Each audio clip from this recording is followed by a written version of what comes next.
പശുവിനെ മാതാവിനെ പോലെ സ്നേഹിക്കുക മാത്രമല്ല, പശുവിൻ്റെ മൂത്രം കൊണ്ട് അത്ഭുതങ്ങൾ തീർക്കാൻ ഒരുങ്ങുകയാണ് ഉത്തർപ്രദേശ് സർക്കാർ. പ്രമേഹം, ഹൃദ്രോഗം ഉൾപ്പെടെ 19 രോഗങ്ങൾക്ക് പശുവിന്റെ മൂത്രം കൊണ്ട് മരുന്ന് നിർമ്മിക്കാൻ പുതിയ ആരോഗ്യ പദ്ധതിയുമായി എത്തുകയാണ് UP സർക്കാർ. ഗോമൂത്രവും മറ്റ് പശുമൂത്ര ഉൽപ്പന്നങ്ങളും ഉപയോഗിച്ച് മരുന്നുകൾ നിർമ്മിക്കുന്നതിനായി ഒരു പുതിയ ആരോഗ്യ പദ്ധതി ആരംഭിച്ചതായി ഉത്തർപ്രദേശ് സർക്കാർ അറിയിച്ചിട്ടുണ്ട്. കൂടുതൽ ആളുകൾക്ക് നിത്യജീവിതത്തിൽ ഈ ചികിത്സകൾ ഉപയോഗിക്കാൻ കഴിയുന്ന തരത്തിൽ പഴയ ആയുർവേദ അറിവുകൾ ആധുനിക ശാസ്ത്രവുമായി സംയോജിപ്പിച്ചാണ് ഈ മരുന്നുണ്ടാക്കുന്നതെന്നാണ് സർക്കാരിന്റെ അവകാശവാദം. ഈ സംരംഭത്തിന്റെ കീഴിൽ ടൂത്ത് പേസ്റ്റുകൾ, തൈലം, സിറപ്പുകൾ തുടങ്ങിയ ആയുർവേദ വസ്തുക്കൾ കൂടെ നിർമ്മിക്കാനാണ് സർക്കാർ തീരുമാനിച്ചിരിക്കുന്നത്. പശുവിന്റെ പാല്, തൈര്, നെയ്, മൂത്രം, ചാണകം എന്നിവയുടെ പരമ്പരാഗത മിശ്രിതമായ പഞ്ചഗവ്യത്തിൽ നിന്നാണ് ഇവ നിർമ്മിക്കുന്നത്. ഇവയിൽ ഗോമൂത്രം പ്രധാനപ്പെട്ട ചേരുവയായി മാറും. ഗോമൂത്രത്തിന് പ്രത്യേക രോഗശാന്തി ശക്തിയുണ്ടെന്ന് ഉദ്യോഗസ്ഥർ അവകാശപ്പെടുന്നു. പ്രമേഹം, ഹൃദയ സംബന്ധമായ പ്രശ്നങ്ങൾ, സന്ധിവാതം, ആസ്മ, സൈനസ് അണുബാധ, വിളർച്ച, ചർമ്മരോഗങ്ങൾ എന്നിവ ഉൾപ്പെടെ 19 രോഗങ്ങൾ ചികിത്സിക്കാൻ ഇത് സഹായിക്കുമെന്നാണ്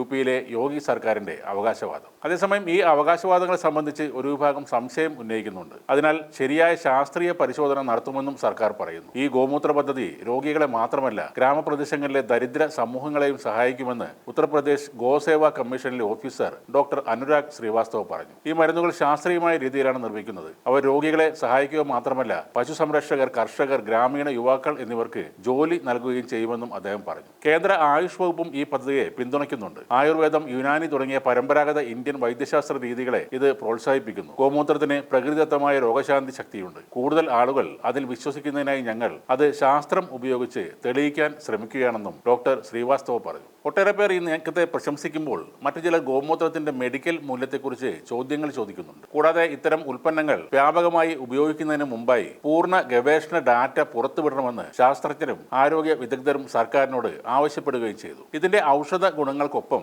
ദോഷഫലങ്ങളെക്കുറിച്ചും വിശദമായി പഠനം നടത്തണമെന്നാണ് വലിയൊരു വിഭാഗം ആവശ്യപ്പെടുന്നത്. ഇതേപോലെ നേരത്തെ കൗ യൂറിൻ കോള എന്ന ഇംഗ്ലീഷ് ലേബലുള്ള ഒരു ക്യാൻ പിടിച്ചു നിൽക്കുന്ന ഒരു സന്യാസിയുടെ ചിത്രം സോഷ്യൽ മീഡിയയിൽ വൈറലായി മാറിയിരുന്നു. ഗോമൂത്രത്തിൽ നിന്നും ചാണകത്തിൽ നിന്നുമാണ് ഈ ഉൽപ്പന്നം നിർമ്മിച്ചതെന്ന് ചിത്രത്തിന്റെ അടിക്കുറിപ്പിൽ പറയുന്നുമുണ്ട്. ഹലാലായ മിലാഫ് കോള നോമിന് വേണ്ട ശുദ്ധമായ കൃമികീടങ്ങൾ അടങ്ങിയ ശുദ്ധ ഗോമൂത്രവും ചാണകത്തിൽ നിന്നും വേർതിരിച്ചെടുത്ത പിണ്ണാക്കിൻ തരികളും കൊണ്ടുണ്ടാക്കിയ കൗ യൂറിൻ കോള എന്നാണ് ആ പോസ്റ്റിനൊപ്പമുള്ള മലയാളത്തിലെ വിവരണം. എന്നാൽ ഗോമൂത്രത്തിൽ നിന്നും നിർമ്മിച്ച കോളയുടേത് എന്ന പേരിൽ പ്രചരിച്ചിരുന്ന ആ ഫോട്ടോ ആർട്ടിഫിഷ്യൽ ഇന്റലിജൻസ് ഉപയോഗിച്ച് നിർമ്മിച്ചതാണെന്ന് കണ്ടെത്തിയിരുന്നു. നിരന്തരം പശുവിന്റെ പേര് പറഞ്ഞ് ന്യൂനപക്ഷങ്ങളെ ആക്രമിക്കുന്ന സംഘപരിവാറിനെ പരിഹസിക്കാൻ വേണ്ടിയായിരുന്നു അത്തരത്തിൽ ഒരു പ്രോഡക്റ്റും ആ പരസ്യവും ആരോ ഉണ്ടാക്കിയത്.